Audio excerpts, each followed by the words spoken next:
When I think of the hometown of my youth, all that I seem to remember is dust. The brown, crumbly dust of late summer air. Sterile dust that gets into the eyes and makes them water, gets into the throat and between the toes of brown, bare feet. I don't know why I should only remember the dust, but memory is an abstract painting. It does not present things as they are, but rather as they feel. And one other thing I remember, a brilliant splash of sunny yellow against the dust. Miss Lottie's Marigolds. I remember sitting in the road drawing a picture in the dust, a picture which Joey erased with one sweep of his dirty foot. I remember playing happily in the lake of our hometown. For the most part, those days are ill-defined in my memory. Hey Elizabeth, we should go somewhere. Where you wanna go? What you wanna do? We should go to find some locusts on the hills.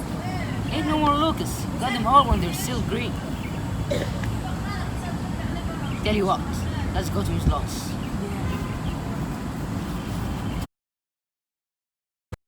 The idea caught on at once, and I was still childish enough to scamper along with the group. Over rickety fences,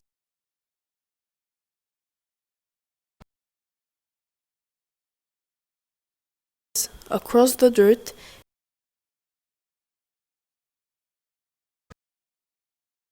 and through bushes that tore our already raggedy clothes, back to where Miss Lottie lived. Look at this woman with these crazy flowers. Yeah.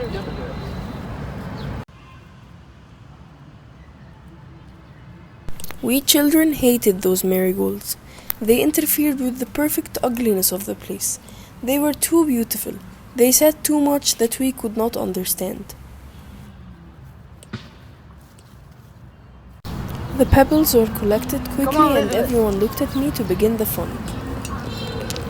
Elizabeth, you scared?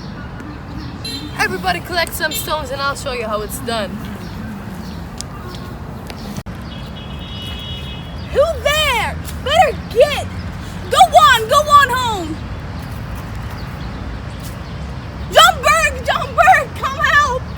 Old lady witch fell in a ditch, picked up a penny and thought she was rich. 22 years. 22 years. I've got nothing. Nothing. Nothing. Nothing.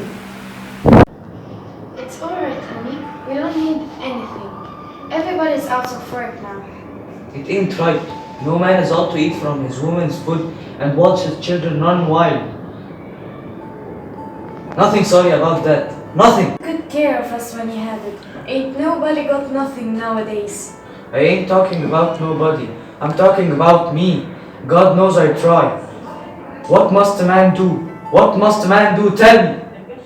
We ain't starving. I get paid every week. And Miss Alice is real good about giving us things.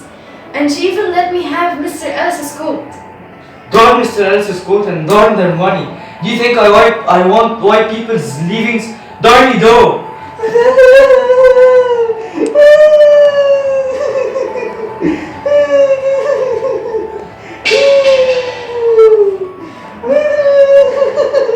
I had never heard a man cry before. I did not know men ever cried.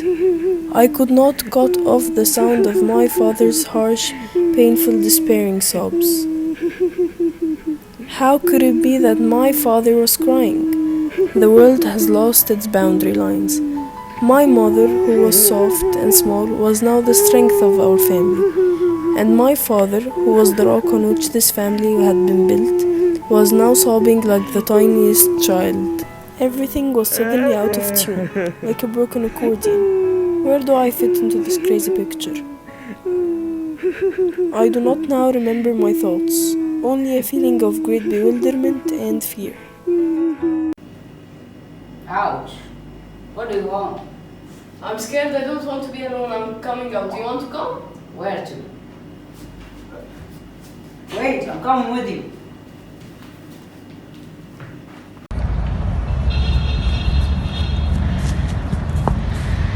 Elizabeth! Have you lost your mind? I have indeed lost my mind. Elizabeth! Elizabeth! What have you done? Elizabeth, look!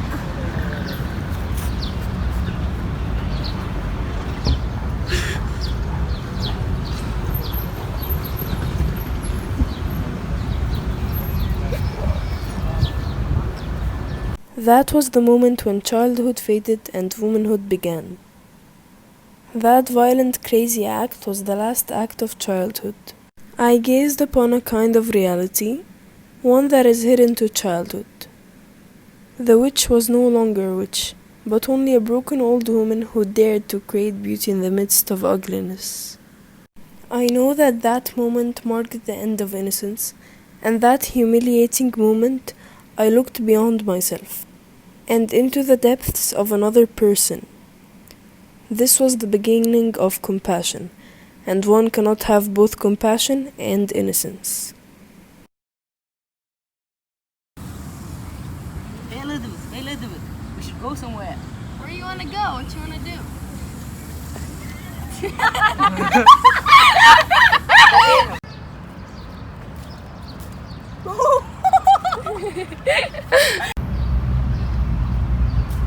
Who's there?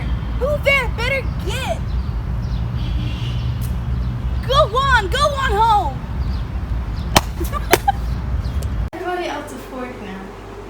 It ain't right. No man ought to eat from his woman's food and watch his children run free, wild. Honey, honey, you took good care about us when you had it, and ain't nobody now have it. I ain't talking about everybody. I'm talking about me, and God knows I try.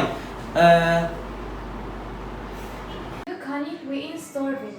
We get paid every week, and Miss Ellis is really nice about giving us things. And she even let me have Mr. Ellis's coat for this winter. Darn Mr. Ellis's coat, and darn their money. Do you think I want white people's leavings? Darny do!